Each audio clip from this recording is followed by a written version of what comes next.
Having now produced over 600 YouTube videos, it's not surprising that I get asked quite a lot of questions from people just asking about what kind of cameras I've used and what kind of processes I go through to produce so many videos, and that's the reason for this upload. This video is a behind the scenes look at the types of cameras that I've used in the past, the types of cameras that I'm using now. I go through the process of producing a video, and I also share with you a few tips and tricks that might help you produce your videos that little bit quicker.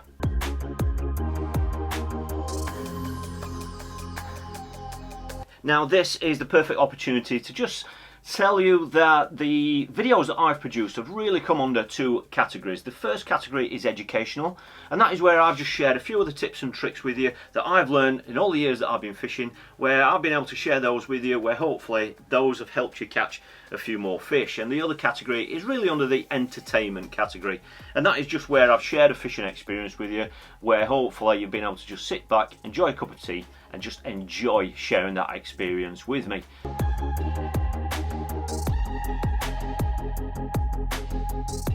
Now, over the last 6 or 7 years, I've used lots and lots of different cameras, and whilst there are better cameras out there than the ones I've actually used, one of the things that you've always got to bear in mind is that if you are like me, when the vast majority of the content you're going to produce is self-take, then you've got to think about cameras that are going to work and be easy to use. There's no point in going out there with a really expensive DSLR camera if you're going to spend half the day just setting the camera up, messing about with the settings and all that sort of thing, because, you know, quite often a lot of the experiences that I share with you from the bank side, it can be in pouring rain, it could be literally you might only be catching 1 or 2 fish, and you don't really want to be spending half your time messing about with the camera trying to get a really nice cinematic feel to the film when the content is lacking because you just quite simply haven't been able to have enough time to produce something that's been worth watching, and you may also miss out on some of those key moments of your session.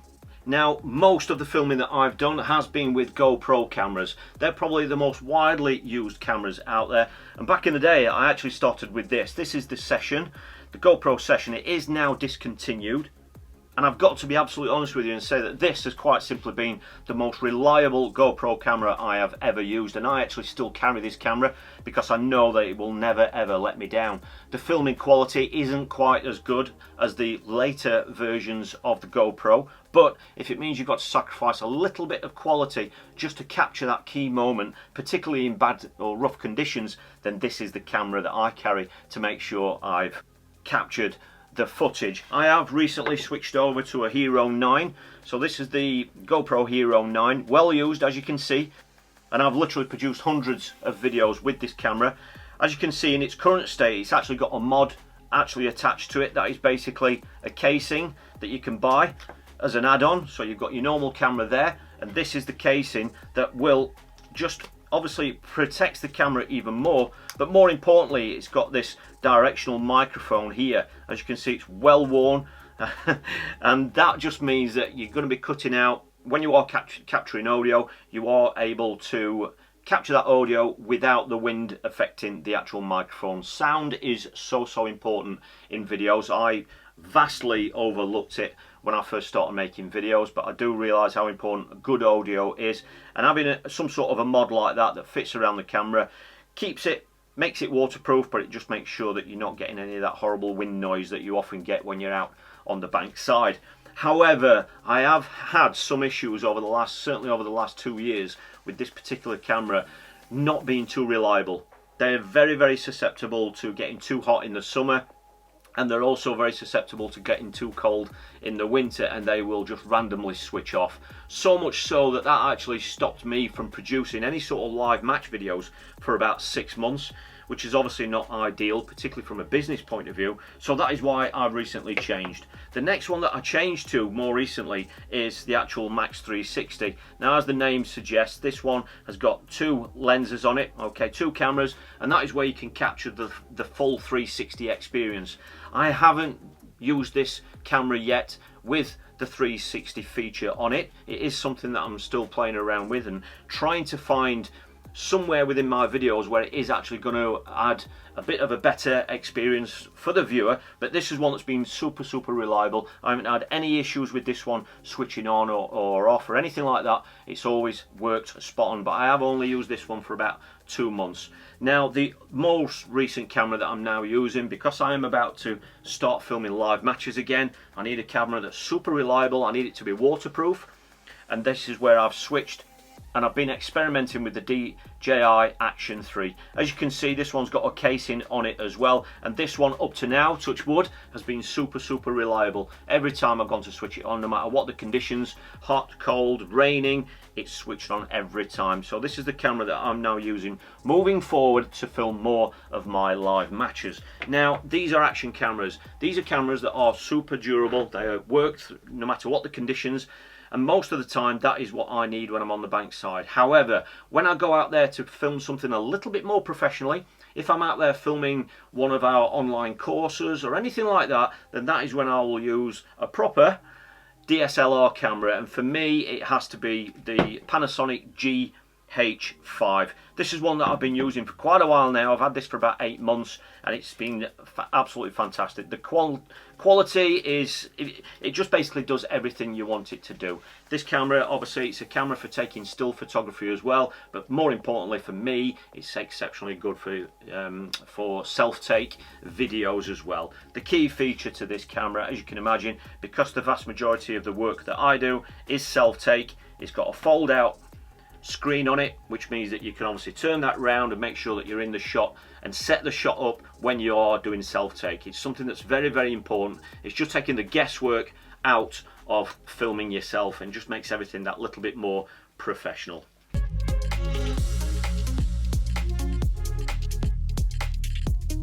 Now, as regards the audio, when I'm out there obviously on the GoPro, I've got the directional mic of the mod. Those are fantastic. Obviously you do have limitations as regards how far away from the microphone you might be, but when I'm out there filming with the GH5, that is when I will use an external microphone. And I have experimented with so many different microphones out there. Obviously, you know, when you're out there, we're out there with lots of fishing tackle. You might have your barrel loaded up, you've got your clothes, you've got your rods, all your fishing tackle. We carry loads and loads of gear. So for me, even the microphone has to be slimmed down a little bit, just because we're carrying so much gear. And out of all the ones that I've tested, the Rode, the Go has been by far the best. Okay, it comes in a nice little wallet like this. This is the wireless Go 2. As you can see, it comes in nice, everything packs away into that nice little wallet, which is, as you can see, incredibly compact, and everything is in there. Okay, so you basically got your microphone and you've got your receiver. The receiver goes onto the top of your camera, and the microphone is attached to yourself or wherever you're filming, and that just transmits to the DSLR. It comes with spare wind protectors which cover the microphone and stop the noise of the wind, and that is basically where you attach the transmitter directly into the camera, and you're not going to get anything more compact than that. The quality has been fantastic on it. There are a couple of different settings on there that you can play around with just to make sure that the levels are just exactly how you want them, but as you can see, that really nice handy little wallet like that is ideal, and it just doesn't take up any room. And just to be absolutely current with you, I've got to openly admit that we are now doing more and more filming on our phones. For the last 4 years or so, I've used a Huawei phone. It's basically a smartphone, but the reason why I had that one is because at the time it was quite simply the best camera, the best quality camera on a mobile phone of its kind in the world, and that's why I used that camera for so long. More recently, I have switched over to an iPhone. The main reason I've switched over to an iPhone, and this is something to be very wary of, is that quite simply everything, all the external attachments, external microphones, anything like that, are all compatible with the iPhone. That has been the main reason why I've switched. So I do a lot more filming on the iPhone. I do lots of short videos on there. Any sort of streaming from the bank side is all done on the iPhone. And if I do want to get any close-ups or any more detailed shots that the GoPros aren't capable of picking up whilst I'm out on the bank, then that is where I will use the iPhone, and I can just transfer that straight onto my Mac, and that will just enable that I've got super good quality detailed footage to add to the outdoor GoPro stuff.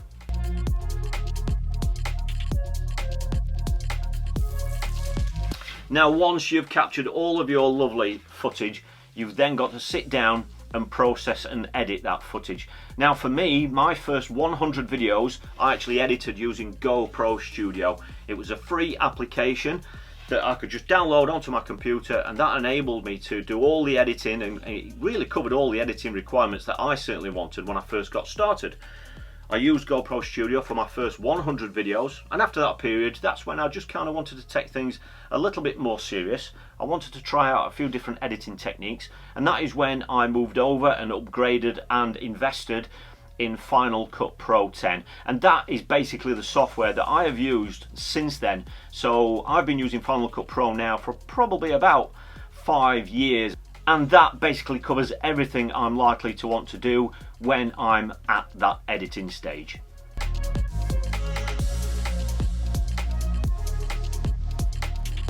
Now, probably the biggest issue that most people suffer from once they've been out there and captured some sort of footage is finding the time to actually sit down, process that content and edit it into a finished video. Everybody's busy these days, you know, we're all busy with work, with family and life, and finding time to sit down in a 4, 5, 6 hour block to edit a video is quite simply impossible for lots and lots of people. And I've got to openly admit that that is pretty much the stage that I'm at right now. You know, I can't find blocks of time, 4, 5, 6 hours to sit down and edit a video. So I've had to find different ways of just finding small snippets, small blocks of time where I can just quickly jump on the computer and get some editing done. Now, one of the best things that I've actually done was to invest in a really nice, comfortable workstation. For me, I use the FlexiSpot desk. It's a height adjustable desk.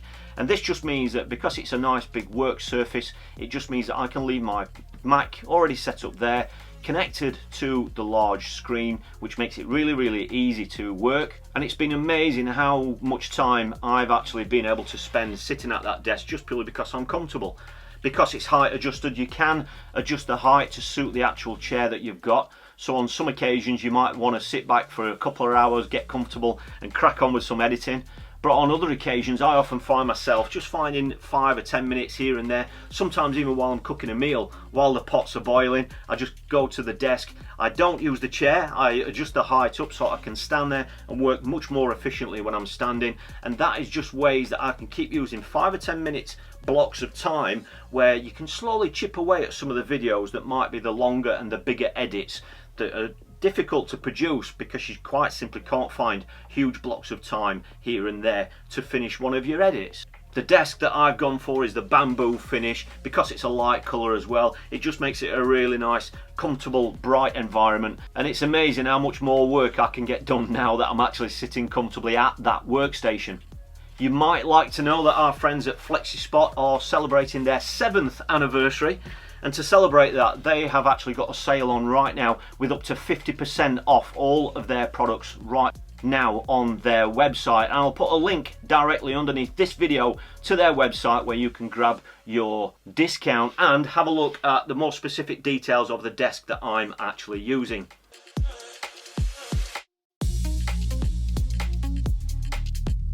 And the final bit of kit that I think it's worth mentioning is the drone that I use. I have owned 3 or 4 different drones, and the reason why I've settled on the one that I use right now is for a couple of reasons.